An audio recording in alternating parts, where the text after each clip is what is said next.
ओम शांति। 13 सितंबर 2023 के बाप दादा के अनमोल मधुर महावाक्यों में बाबा कहते हैं, मीठे बच्चे, तुम्हारा किसी से भी वैर नहीं होना चाहिए, क्योंकि तुम हो सबके कल्याणकारी। वैर रखने वालों को हाफ कास्ट ब्राह्मण कहेंगे। प्रसन्न दिया बाबा ने। कौन सी स्मृति बुद्धि में सदा रहे तो निर्भय बन जाएंगे?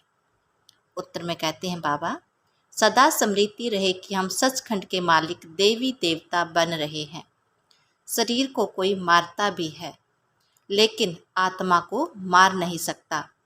गोली शरीर को लगती है, मैं आत्मा तो जा रही हूँ बाबा के पास। हमको क्या डर है? हम बैठे हैं, छत गिर जाती है, हम बाबा के पास चले जाएंगे। इसमें डरने की कोई बात नहीं है, ऐसे निर्भय बनना है। गीत दिया बाबा ने। माता ओ माता तू है जग की भाग्य विधाता। बच्चों ने जगत अम्बा की महिमा सुनी। अब मनुष्य तो सिर्फ गाते रहते हैं, जगत अम्बा के मेले लग रहे हैं। यह फिर है संगम।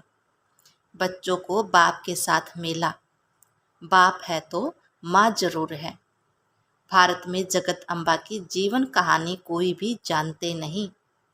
जगत को रचने वाली अर्थात जगत अम्बा। जगत अम्बा के मंदिर भी हैं। अभी तुम बच्चों को समझ मिली है, ज्ञान का तीसरा नेत्र मिला है।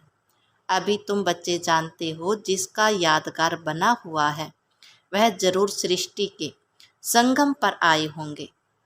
इनको जगत अम्बा कहा जाता है। जगत पिता प्रजापिता भी है ना। इस बेहद ड्रामा का आदि मध्य अंत क्या है? मुख्य एक्टर्स कौन है? यह कोई नहीं जानते। हीरो हीरोइन भी एक्टर होते हैं, सिर्फ 2 नहीं होंगे, जरूर उनकी सेना होगी। जगत अम्बा की भी सेना होगी। उनको शक्तियाँ भी कहा जाता है। शक्ति सेना नामी ग्रामी है। शक्ति कहाँ से आई? जरूर सर्वशक्तिमान परमपिता परमात्मा से ही शक्ति ली होगी। यह तो सब मानते हैं। ऊंचे ते ऊंचे भगवान हैं, उनको ही सत अकाल कहा जाते हैं। अकाली जो होते हैं वह निराकार को मानने वाले होते हैं।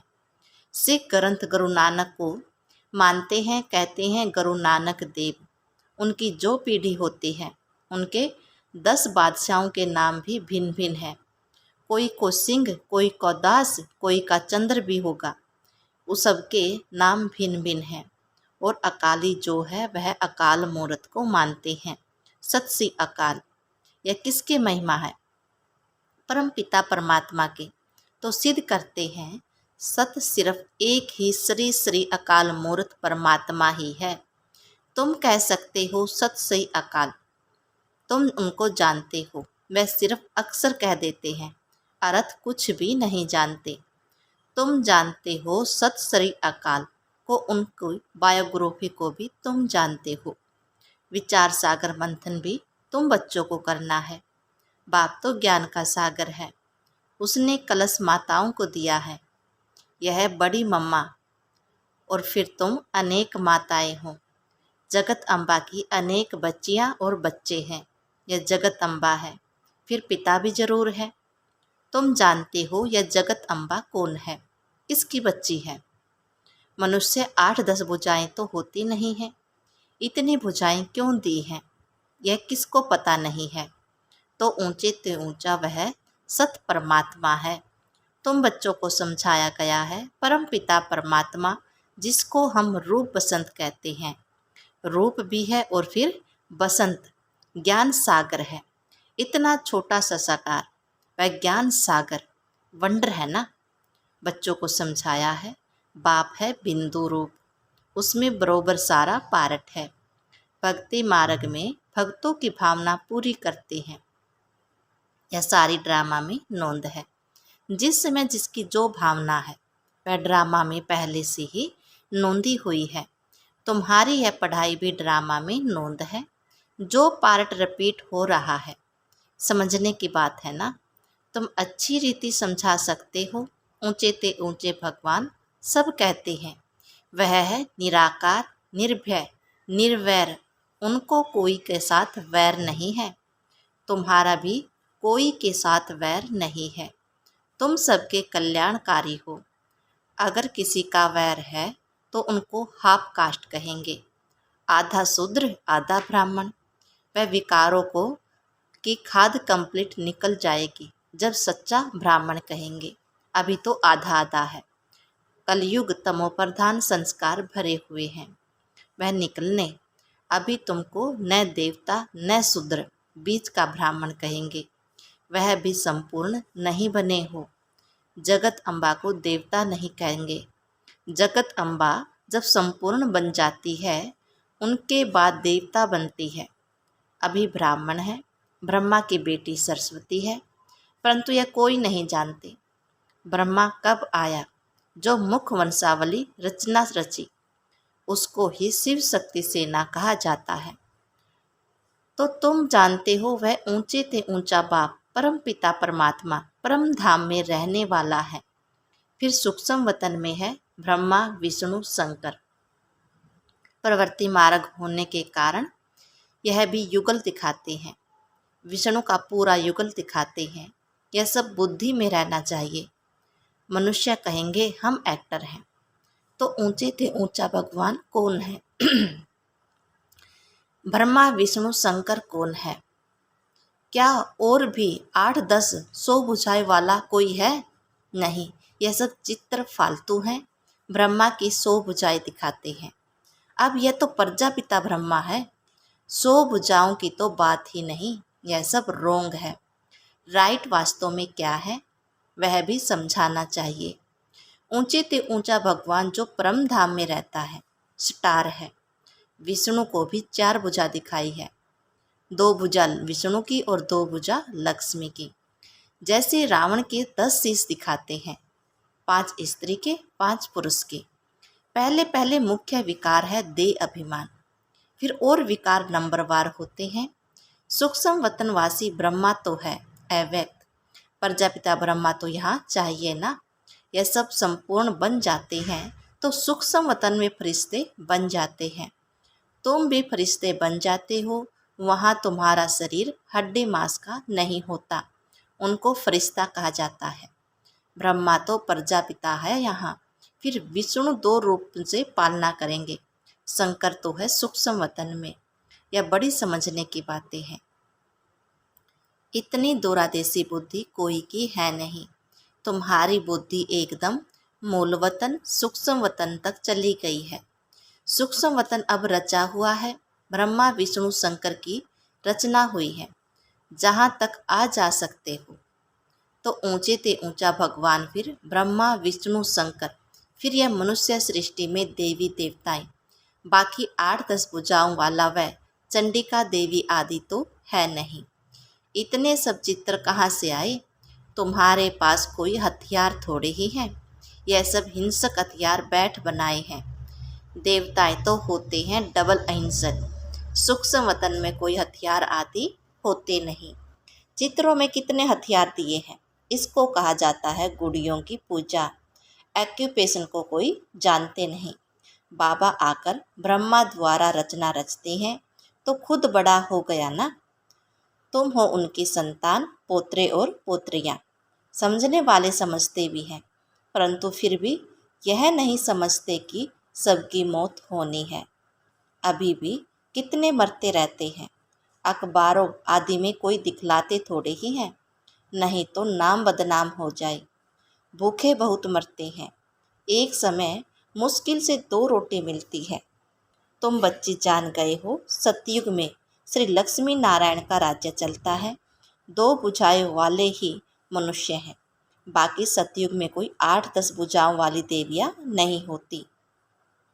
सेकंड नंबर में है राम सीता, वह भी यहाँ राजयोग से पद पा रहे हैं। कितनी सहज बातें हैं। बाप कहते हैं तुमने बहुत वेद शास्त्र पढ़े हैं, अब तुम मेरे से सुनो और जज करो। मैं तुम्हें सत्य सुनाता हूँ। वह सत्य सुनाते हैं। अगर वह सत्य सुनाते हैं तो तुम सत्यनारायण की कथा से सत्यनारायण क्यों नहीं बने हो? अभी तुम प्रैक्टिकल में सत्य बाबा से सत्य कथा सुन रहे हो। नारी से लक्ष्मी, नर से नारायण बनने की यह कथा है। जरूर प्रजा भी बनेगी। सिर्फ लक्ष्मी नारायण जाकर तख्त पर बैठेंगे। यह देवी देवताओं की राजधानी स्थापन हो रही है। फिर सतयुग में आकर राज्य करेंगे। वहाँ राजाओं को लश्कर आदि कोई होते नहीं। लश्कर विकारी अनहोली राजाओं को होते हैं। वह तो है होली राजाएं। सतयुग को होली लैंड कहा जाता है। इसको अनहोली लैंड कहते हैं। परंतु पुराने पतित हो गए हैं। नए को पुराना बनना ही है। शरीर भी पहले नया फिर पुराना होता है। यह तो बुद्धि में बैठना चाहिए। मनुष्य होते हुए भी ड्रामा के आदि मध्य अंत को नहीं जानते। तुम जानते हो ऊंचे ते ऊंचा शिव बाबा मूल वतन में रहते हैं। उसको निराकारी दुनिया कहा जाता है। आत्माई बिंदी भी वहाँ रहती है। परंतु बिंदु रूप ही दे तो कोई समझ कैसे सके। बिंदी की पूजा कैसे करेंगे। शिव बाबा के बिंदी रूप की पूजा कैसे करें। तिलक कैसे लगाएं। बाबा अमरनाथ पर भी गए हुए हैं। बाबा सारा देख कर आए हैं कैसे शिवलिंग बनाते हैं। कहते हैं वहाँ पार्वती को शंकर ने कथा सुनाई। अब पार्वती ने किस दुर्गति को पाया था, उनको बैठ कथा सुनाई। वास्तव में तुम सब पार्वतियाँ हो। तुम जन्म मरण में आते हो और सद्गति पाने के लिए कथा सुन रहे हो। तो वहाँ पूजा शिवलिंग कहा जाता है। तो बोलो शिवलिंग तो आपे ही निकल आता है। अरे कैसे होगा। वहाँ कबूतर भी दिखाते हैं। कबूतर बात करना कभी सीखते हैं ना। नहीं, तोते को बात करना सिखाते हैं तो वह बोलते हैं कंठी पड़ जाती है। तुम ज्ञान की कंठी पहनते हो तो बाबा ने समझाया है ऊंचे ते ऊंचा तो है शिव बाबा, फिर ब्रह्मा विष्णु शंकर। प्रवृत्ति मार्ग दिखाने लिए विष्णु के लिए 4 भुजाएं दिखाते हैं। या मनुष्य सृष्टि में ऊंचे ते ऊंचा लक्ष्मी नारायण और उनकी राजधानी, फिर राम सीता की डिनस्टी। यह होली डिनस्टी पूरी होती है। फिर रावण राज्य शुरू होता है। फिर सबको पतित बनना ही है। बाकी हाँ, पिछाड़ी में जो नई आत्माएं आती हैं उनका कुछ प्रभाव निकलता है। किसी को सतो प्रधान, किसी को रजोतमो का पार्ट है। यह बेहद का ड्रामा है। मनुष्य तो मनुष्य ही है, बाकी सब गुड़ियों की पूजा है। तुम एक्टर्स हो। अभी तो मनुष्य से देवता बन रहे हो। पढ़ाई से मनुष्य कितना उच्च पद पाते हैं, यह भी पढ़ाई है जिससे तुम राज्य पद पाते हो। ऐसी पढ़ाई कोई होती नहीं। वह प्रिंस प्रिंसेस तो प्रहलाद ले आते हैं। तुम यहाँ प्रहलाद बना रहे हो। भविष्य सतयुग के लिए कितनी ऊंची और फिर सहज नॉलेज है। सेकंड में जीवन मुक्ति। हम बेहद बाप के बच्चे हैं। ईश्वरीय गोद में बैठे हैं। ईश्वरीय गोद कौन छोड़ेंगे। तो इस ड्रामा के आदि मध्य अंत को समझना है। बाप तो यथार्थ रीति बैठ समझाते हैं। जो मनुष्य सृष्टि का बीज रूप गाया जाता है, सतचित आनंद स्वरूप कहा जाता है। जरूर जब आएंगे तब तो वर्षा देंगे ना। तुम सचखंड के मालिक देवी देवता बनते हो। कोई डर की बात नहीं है। यहाँ तो कितना डर रहता है। कोई चढ़ाई न करे। तुमको तो बिल्कुल निर्भय रहना है। शरीर को कोई मारता है, आत्मा थोड़े ही मार सकती है, तो डरना चाहिए ना। निर्भय होने की बड़ी समझ चाहिए। बाप भी निर्भय तो बच्चे भी निर्भय। गोली शरीर को लगती है। मैं आत्मा तो जा रहा हूँ बाबा के पास। हमको क्या डर है। हम बैठे हैं, छत गिर गई, हम बाबा के पास चले जाएंगे। निर्भय होने में टाइम लगता है। तुम हो जगत अम्बा, जगत अम्बा के बच्चे, शिव शक्ति सेना। एक की में तो महिमा नहीं है। तुम साथ हो। यह कमांडर है। तुमको रूहानी ड्रिल सिखलाते हैं। तुम उनके बच्चे हो। तुम हो लक्की सितारे। यह सरस्वती भी लक्की सितारा है। ब्रह्मा की बेटी है ना। उस ज्ञान सूर्य चंद्रमा तो यह ब्रह्मा है। परंतु यह मेला होने के कारण माताओं पर कलश रखा जाता है। अच्छा, मीठे मीठे सिकलदे, ब्रह्मा मुख मनसावली ब्राह्मण, कुलभूषण, सब दर्शन चक्रधारी, बच्चों प्रति माता पिता बाप दादा का दिल व जान सिक व प्रेम से नंबरवार पुरुषार्थ अनुसार याद प्यार और गुड मॉर्निंग। रूहानी बाप की रूहानी बच्चों को नमस्ते। धारणा के लिए मुख्य सार में कहा बाबा ने, कलयुगी तमो प्रधान संस्कारों को निकाल सच्चा ब्राह्मण बनना है, किसी से भी वैर नहीं रखना है, निर्भय होने के लिए आत्म अभिमानी रहने का अभ्यास करना है। हम शिव शक्ति सेना है, हमें तो सचखंड का मालिक बनना है, इस नशे में रहना है। वरदान दिया बाबा ने, कलयुगी वायुमंडल में रहते हुए उसके वाइब्रेशन से सेफ रहने वाले स्वराज्य अधिकारी भव। स्वराज्य अधिकारी उसे कहा जाता है जिसे कोई भी कर्मेंद्रिय अपनी तरफ आकर्षित न करे, सदा एक बाप की तरफ आकर्षित रहे, किसी भी व्यक्ति वस्तु की तरफ आकर्षण न जाए। ऐसे राज्य अधिकारी ही तपस्वी हैं। वही हंस बुगलों के कलयुगी वायुमंडल में रहते हुए सदा सेफ रहते हैं। जरा भी दुनिया के वाइब्रेशन उन्हें आकर्षित नहीं करते हैं, सब कंप्लेन समाप्त हो जाती है। स्लोगन दिया पापा ने, बुरे को अच्छे में बदल देना ही ऊंच ब्राह्मणों की श्रेष्ठ शक्ति है। ओम शांति।